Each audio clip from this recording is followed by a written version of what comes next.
নমস্কার, আমার চ্যানেলে সবাইকে স্বাগত জানাই। আজ আমি তোমাদের বলবো শরৎচন্দ্র চট্টোপাধ্যায়ের লেখা লালু শিরোনামের তৃতীয় গল্পটি। ভিডিও শুরু করার আগে বলি, যদি আমার চ্যানেলে নতুন হয়ে থাকো তাহলে চ্যানেলটাকে অবশ্যই সাবস্ক্রাইব করে রেখো। তাহলে চলো আজকের গল্প শুরু করা যাক।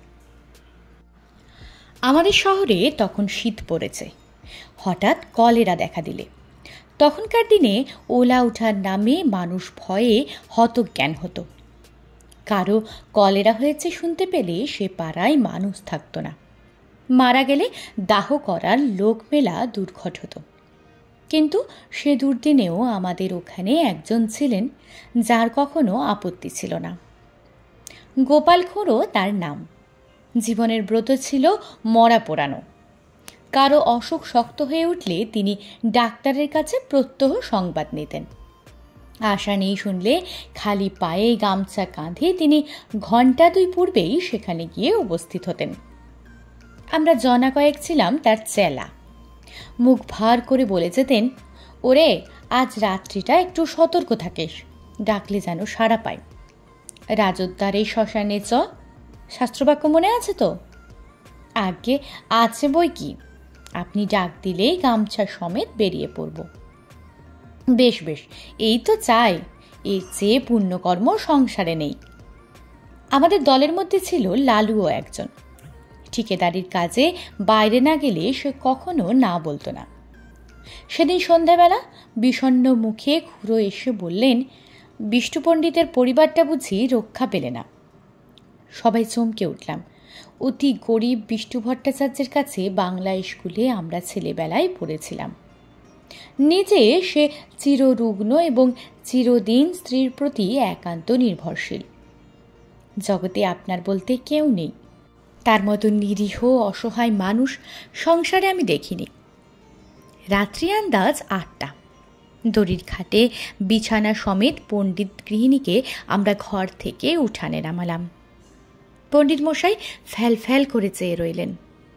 সংসারে কোনো কিছুর সঙ্গে সে চাহনির তুলনা হয় না, এবং সে একবার দেখলে সারা জীবনে ভোলা যায় না। মৃতদেহ তোলবার সময় পণ্ডিত মশাই আস্তে আস্তে বললেন, আমি সঙ্গে না গেলে মুখাগ্নির কি হবে? কেউ কিছু বলবার আগে লালু বলে উঠল, ও কাজটা আমি করব পণ্ডিত মশাই। আপনি আমাদের গুরু, সেই সম্পর্কে উনি আমাদের মা।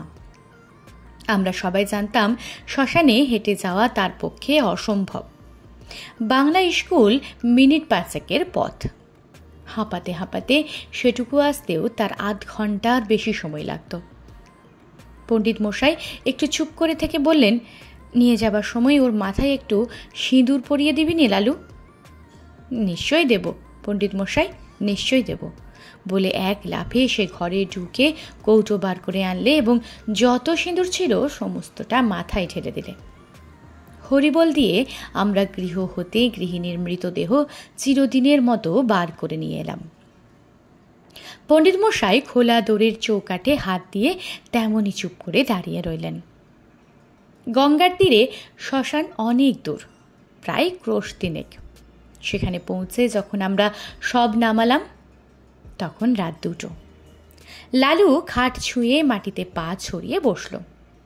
কেউ কেউ যেখানে সেখানে শ্রান্তিতে চিত হয়ে শুয়ে পড়ল। শুক্লা দ্বাদশীর পরিস্ফুট জ্যোৎস্নায় বালুময় বহুদূর বিস্তৃত শ্মশান অত্যন্ত জনহীন। গঙ্গার ওপার থেকে কনকনে উত্তরে হাওয়ার জলে ঢেউ উঠেছে।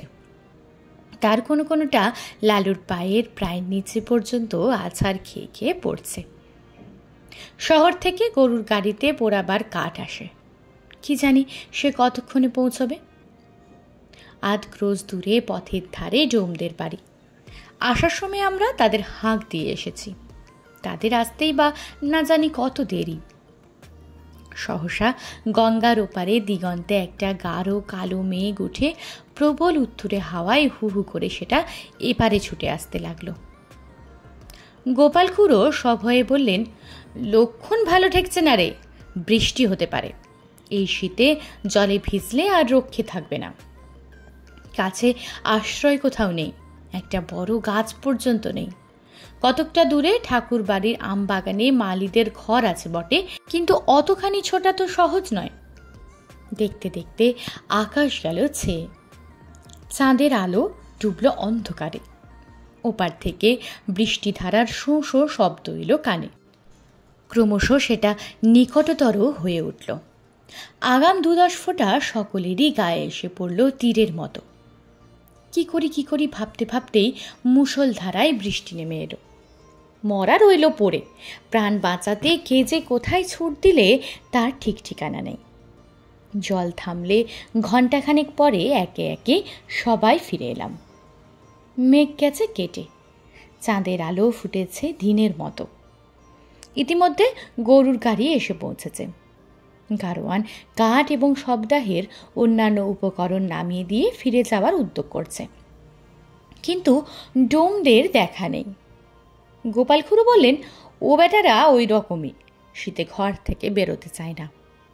মণি বললে, কিন্তু লালু এখনো ফিরল না কেন? সে যে বলেছিল মুখে আগুন দেবে, ভয়ে বাড়ি পালালো না তো? খুড়ো লালুর উদ্দেশ্যে রাগ করে বললেন, ওটা ওই রকম। যদি এতই ভয়, মরা ছুঁয়ে বসতে গেলি কেন? আমি হলে বজ্রাঘাত হলেও মরা ছেড়ে যেতাম না। ছেড়ে গেলে কি হয় খুড়ো? কি হয়? কত কি, শ্মশান ভূমি কিনা? শ্মশানে একলা বসে থাকতে আপনার ভয় করতো না? ভয় আমার? অন্তত 1000টা মরা পুড়িয়েছি, জানিস? এরপরে মণি আর কথা কইতে পারলে না, কারণ সত্যই খুড়োর গর্ব করা সাজে। শ্মশানে গোটা 2 কোদাল পড়েছিল। খুড়ো তার একটা তুলে নিয়ে বললেন, আমি চুলোটা কেটে ফেলি, তোরা হাতাহাতি করে কাঠগুলো নিচে নামিয়ে ফেল। খুড়ো চুলি কাটছেন, আমরা কাঠ নামিয়ে আনছি। নরু বললে, আচ্ছা মরাটা ফুলে যেন 2 গুণ হয়েছে না? খুড়ো কোনো দিকে না তাকিয়ে জবাব দিলেন, ফুলবে না, লেপ কাঁথা সব জলে ভিজেছে যে। কিন্তু তুলো জলে ভিজলে তো চুপসে ছোট হয়ে যাবে খুড়ো, ফুলবে না তো। খুড়ো রাগ করে বলে উঠলেন, তোর ভারী বুদ্ধি, যা করছিস কর তো। কাঠ বহা প্রায় শেষ হয়ে এলো। নরুর দৃষ্টি ছিল বরাবর খাটের প্রতি। হঠাৎ সে থমকে দাঁড়িয়ে বললে, খুড়ো মরা যেন নড়ে উঠল। খুড়োর হাতের কাজ শেষ হয়েছিল। কোদালটা ছুঁড়ে ফেলে দিয়ে বলল, তোর মতো ভীতু মানুষ আমি কখনো তো দেখিনি। তুই আসিস কেন এসব কাজে? যা বাকি কাঠগুলো আন, আমি চিতাটা সাজিয়ে ফেলি, গাধা কোথাকার। আবার মিনিট 2 গেল। এবার মণি হঠাৎ চমকে উঠে 5-7 পা পিছিয়ে দাঁড়িয়ে সভয়ে বললে, না খুড়ো, গতিক ভালো ঠেকছে না, সত্যিই মরাটা যেন নড়ে উঠল। খুড়ো এবারে হা হা করে হেসে বললেন, ছোড়ার দল, তোরা ভয় দেখাবি আমাকে, যে 1000-এর ওপর মরা পড়িয়েছে তাকে? নরু বললে, ওই দেখুন আবার নড়ছে। খুড়ো বললেন, হ্যাঁ নড়ছে, ভূত হয়ে তোকে খাবে বলে। মুখের কথাটা তার শেষ হলো না, অকস্মাৎ লেপ কাঁথা জড়ানো মরা হাঁটু গেড়ে খাটের উপর বসে ভয়ঙ্কর বিশ্রী খনা খনা চেঁচিয়ে বলে উঠল, না না, নরুকে না, গোপালকে খাবো। ওরে বাবারে, আমরা সবাই মারলাম ঊর্ধ্বশ্বাসের দৌড়। গোপাল খুড়োর সম্মুখে ছিল কাঠের স্তূপ। তিনি উপরের দিকে আমাদের পিছনে ছুটতে না পেরে ঝাঁপিয়ে গিয়ে পড়লেন গঙ্গার জলে। সেই কনকনে ঠান্ডা এক বুক জলে দাঁড়িয়ে চেঁচাতে লাগলেন, বাবা গো, গেছি গো, ভূতে খেয়ে ফেললে গো, রাম রাম রাম।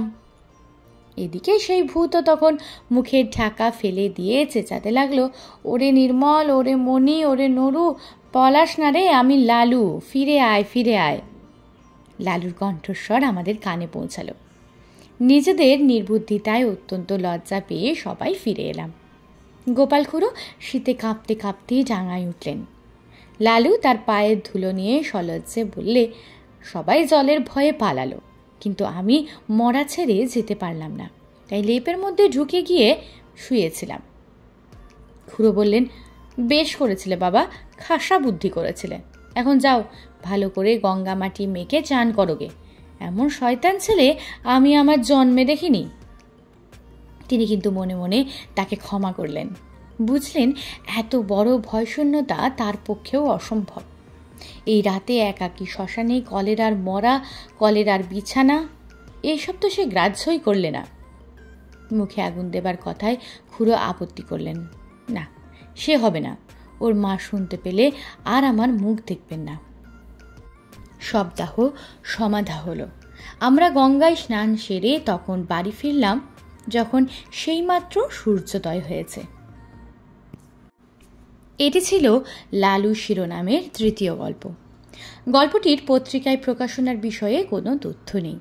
এই গল্পের উল্লেখযোগ্য চরিত্রগুলো হচ্ছে কেন্দ্রীয় চরিত্র লালু, গোপাল খুড়ো, বিষ্ণু ভট্টাচার্য, লালুদের ছেলেবেলার বাংলা শিক্ষক পণ্ডিত মশাই বা গুরু। তিনি ছিলেন গরিব, পণ্ডিত ও চিররুগ্ন এবং চিরদিন স্ত্রীর ওপর নির্ভরশীল। নরু, নির্মল, মণি প্রমুখ। গল্পটা আজকে এখানেই শেষ হলো। গল্পটা ভালো লাগলে ভিডিওটা একটা লাইক করে দিও, বন্ধুদের সাথে শেয়ার করতে ভুলো না। দেখা হচ্ছে পরবর্তী ভিডিওয়। আজকের জন্য টাটা।